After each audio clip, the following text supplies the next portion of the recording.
Assalamualaikum warahmatullahi wabarakatuh. Kembali lagi dengan saya Zahwa Nabila dari jurusan Manajemen Bisnis Syariah dengan NIM 23101159. Pada kesempatan hari ini, saya akan menjelaskan tentang pengantar hukum, konsep dan prinsip dasarnya. Yang akan saya bahas hari ini tentang pengantar hukum, konsep dan prinsip dasarnya mencangkup beberapa hal yaitu: yang pertama, apa itu hukum? Yang kedua, apakah hukum penting dalam masyarakat? Yang ketiga, apa saja sumber-sumber hukum? Yang keempat, apa saja jenis-jenis hukum?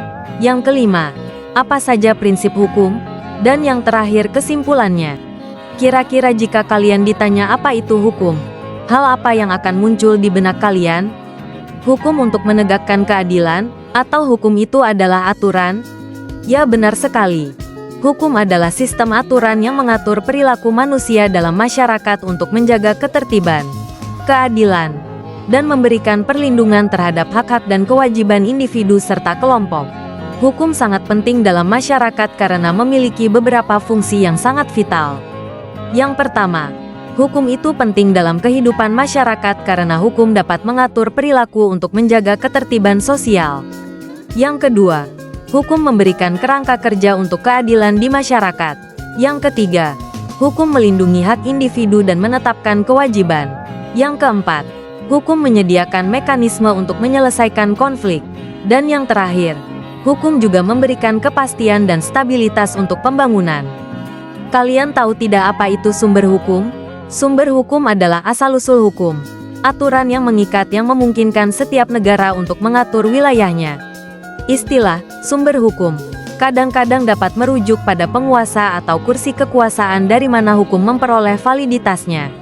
Sumber hukum terbagi menjadi dua, sumber hukum positif dan sumber hukum non-positif.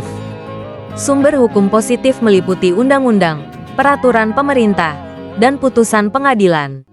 Sumber hukum positif adalah aturan-aturan yang secara formal dinyatakan dan diakui oleh lembaga-lembaga resmi dalam suatu negara. Mereka memiliki kekuatan hukum yang mengikat dan dapat diterapkan secara langsung. Sedangkan sumber hukum non-positif terdiri dari adat istiadat, kebiasaan, dan nilai-nilai moral yang diterima dalam masyarakat. Sumber hukum non-positif tidak secara langsung dihasilkan oleh lembaga-lembaga formal pemerintahan atau peradilan, tetapi lebih bersifat tradisional, budaya, atau etis. Meskipun tidak memiliki kekuatan hukum yang sama dengan hukum positif, sumber hukum non-positif dapat memengaruhi interpretasi dan aplikasi hukum dalam beberapa kasus. Kalian tahu jenis-jenis hukum ada berapa? Jenis-jenis hukum ada dua, hukum publik dan hukum privat. Hukum publik meliputi hukum pidana, tindak pidana dan sanksi, hukum tata negara, struktur dan fungsi pemerintahan, hukum administrasi negara, proses administratif pemerintah. Sedangkan hukum privat terdiri dari hukum perdata, hubungan antar individu, hukum perusahaan, regulasi bisnis, hukum perniagaan, transaksi dan kontrak bisnis. Prinsip hukum ada 5, keadilan, kesetaraan, legalitas, kepastian hukum, dan kemanfaatan. Keadilan yaitu prinsip dasar untuk menjamin kesetaraan dan perlakuan yang adil bagi semua. Kesetaraan adalah perlakuan yang sama dan adil bagi semua individu di mata hukum. Legalitas adalah kewajiban untuk tunduk pada hukum yang berlaku dan menghormati otoritas hukum yang sah. Kepastian hukum yaitu prinsip dasar untuk menjamin kesetaraan dan perlakuan yang adil bagi semua. Dan yang terakhir, kemanfaatan. Hukum harus membawa manfaat positif bagi masyarakat secara keseluruhan.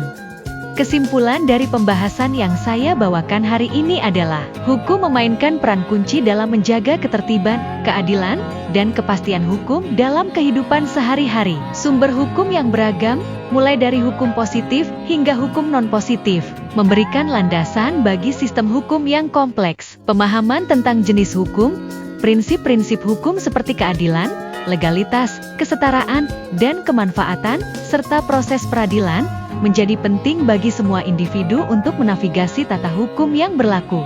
Hukum tidak hanya berlaku di tingkat nasional, tetapi juga di tingkat internasional, dengan prinsip-prinsip yang sama pentingnya dalam menjaga perdamaian dan kerjasama antar negara. Tantangan dan perubahan dalam hukum, seperti dampak teknologi dan globalisasi, mengharuskan kita untuk terus beradaptasi dan mengembangkan regulasi yang relevan dan efektif. Kode etik profesi hukum dan tanggung jawab sosial profesi menjadi pijakan moral bagi praktisi hukum dalam memastikan keadilan dan perlindungan hak asasi manusia. Dengan pemahaman yang lebih baik tentang hukum, kita dapat membangun masyarakat yang lebih adil, teratur, dan berkeadilan bagi semua. Segitu saja penjelasan saya hari ini. Terima kasih untuk kalian semua yang sudah menonton video ini. Semoga apa yang saya sampaikan hari ini bisa menjadi amalan jariah saya, serta bisa bermanfaat untuk kalian yang menonton video ini. Mohon maaf jika ada kekurangan. Sekian, saya undur diri. Wassalamualaikum warahmatullahi wabarakatuh. See you next time, everyone. Bye bye.